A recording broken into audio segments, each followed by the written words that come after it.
संस्थान की 3 वार्डन से पुलिस पूछताछ कर रही है। तीनों वार्डन्स की छात्राओं को आरोपी के पास भेजती थी। यह आरोप लग रहा है कि तीनों वार्डन जिनसे पूछताछ चल रही है यही छात्राओं को आरोपी के पास भेजती थी। आरोपी चैतन्यानंद के बेहद करीबी बताई जा रही हैं तीनों वार्डन्स। चैतन्यानंद छात्राओं को मैसेज किया करता था, जिसके बाद तीनों वार्डन मैसेज को डिलीट करवा देती थी। छात्राओं के फोन से आरोपी के मैसेजेस मिले हैं। यह सनसनीखेज मामला सामने आया था, जहां पर एक संस्थान जिसमें एक बाबा के ऊपर यह आरोप लगा कि उन्होंने लड़कियों से छेड़छाड़ की है। 15 लड़कियों ने यह आरोप लगाया, तो उसके बाद अभी तो ये फरार हैं, लेकिन इनसे जुड़े लोगों से पूछताछ की जा रही है। दूसरी बड़ी ब्रेकिंग इस मामले से जुड़ी हुई। चैतन्यानंद छात्राओं को नंबर काटने की धमकी देता था। गरीब छात्राओं को अपना टारगेट बनाया करता था आरोपी चैतन्यानंद। सोचिए, लड़कियों का शोषण किया जाता था, उन्हें धमकाया जाता था कि आपके नंबर कट जाएंगे।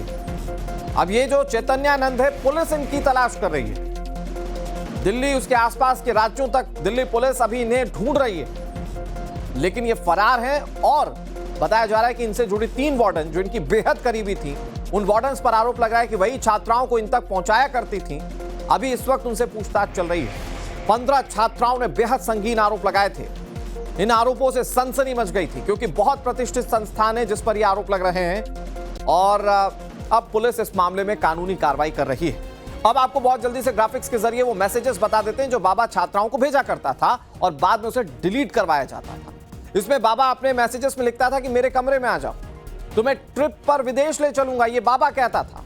तुम्हें कोई खर्चा नहीं करना होगा, अगर मेरी बात नहीं मानी तो तुम्हें फेल कर दूंगा। ये सारी बातें इस बाबा की ओर से कही जाती थी और ये छात्राओं के साथ छेड़छाड़ करता है। इस मामले से जुड़ी तीसरी बिग ब्रेकिंग आपको बताने जा रहे हैं। एफआईआर दर्ज होने के वक्त बताया जा रहा है कि आरोपी लंदन में था। भारत आने के बाद लगातार लोकेशन बदल रहा है। चैतन्यानंद के खिलाफ लुकआउट नोटिस जारी कर दिया गया है, यानी कि कार्रवाई बहुत तेज कर दी गई है इस बाबा के खिलाफ। व्हाइट कॉलर आदमी हमारे समाज का, जिसे कई लोग हो सकता है पूजते हो, लेकिन आप सोचिए कि किस तरह के गंभीर आरोप लग रहे हैं। ये लड़कियों को छेड़ता था, शोषण करता था, उन्हें धमकियां तक देता था, ये आरोप लग रहे हैं। बड़ी खबर एक और आपको बताते हैं। चौथी बिग ब्रेकिंग, चैतन्यानंद की तलाश में इस वक्त पुलिस ताबड़तोड़ रेड कर रही है। एक साथ 5 राज्यों में छापेमारी की जा रही है। दिल्ली पुलिस बिहार, हरियाणा, उत्तर प्रदेश, राजस्थान और उत्तराखंड, संभवतः 5 राज्यों में इस वक्त रेड की जा रही है। जिस वक्त इस बाबा पर एफआईआर दर्ज की गई थी, छात्राएं खुलकर सामने आई, उस वक्त ये विदेशों में था।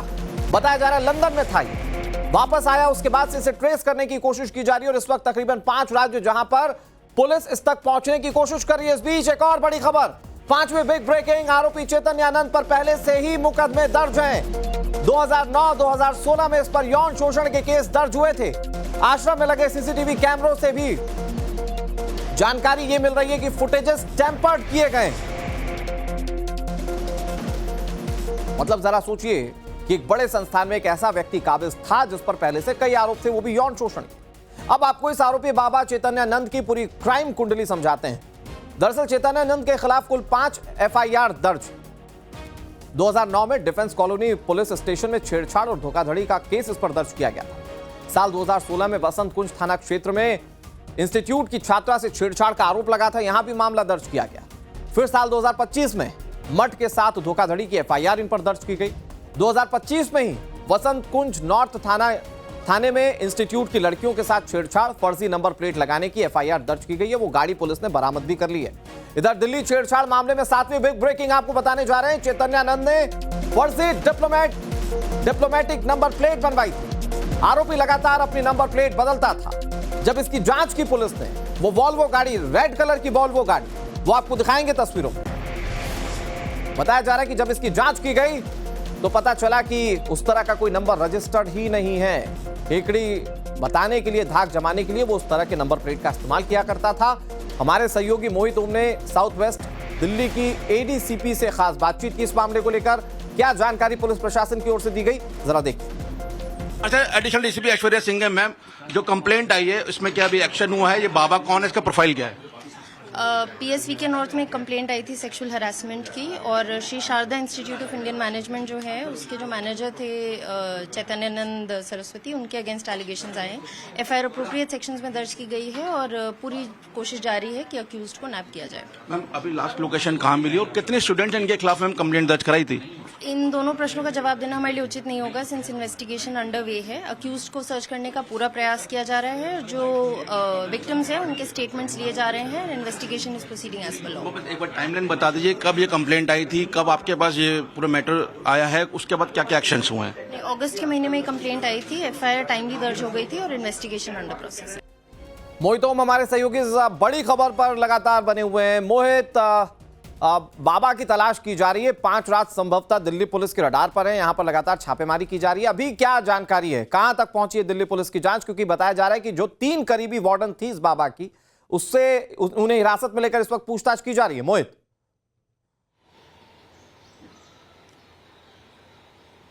बिल्कुल, देखिए जिस वक्त बाबा के खिलाफ एफआईआर दर्ज हुई थी, बाबा उस वक्त लंदन में थे और बाबा उसके बाद हिंदुस्तान आते हैं। हिंदुस्तान में आके पहले वो अग्रिम जमानत लगाते हैं, लेकिन दिल्ली पुलिस ने इतना स्ट्रांग रिप्लाई किया कि बाबा को अपनी जमानत याचिका विड्रॉ करनी पड़ी और उसके बाद से बाबा लगातार अपने ठिकाने बदल रहे हैं। जिसके मद्देनजर दिल्ली पुलिस ने 5 राज्यों में, दिल्ली के आसपास के राज्य राजस्थान, उत्तराखंड, बिहार, यूपी, यहां पर लगातार दिल्ली पुलिस की रेड चल रही है और बाबा को लेकर दबिश चल रही है। आखिरी जो लोकेशन मिली थी वो आगरा के पास मिली थी, लेकिन जो सबसे खास बाबा के 3 वार्डन थी जिनके खिलाफ लगातार लड़कियां शिकायत करनी थी मठ से, उनके खिलाफ भी मठ ने बताया है कि तीनों वार्डन जो है वो हमें बाबा के पास भेजती थी। बाबा जब मुझे हमें व्हाट्सएप मैसेज करता था, उसके बाद ये इनका काम होता था कि बाबा के रूम तक हमें पहुंचाना, और जब हम रूम से बाहर निकल कर आते थे तो हमारे हॉस्टल में आके हमारे सारे व्हाट्सएप चैट को डिलीट करवा देती थी।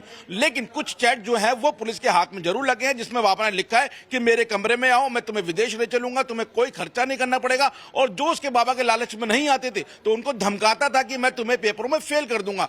सबसे बड़ी बात जो निकल के सामने आई है कि बाबा सिर्फ इकोनॉमिक वीकर सेक्शन ईडब्ल्यूएस की जो स्टूडेंट होती थी उनको ही टारगेट करता था और उनके ऊपर लगातार दबाव और ऐसे में कई सवाल खड़े हो रहे हैं और बाकी चीजें और क्लियर तब हो पाएंगी मोहित, जब इस बाबा तक पुलिस पहुंचेगी और इसकी भरसक कोशिश की जा रही है। नजर बनाए रखिए, आपसे आगे भी अपडेट्स लेते रहेंगे। फिलहाल बहुत शुक्रिया आपका।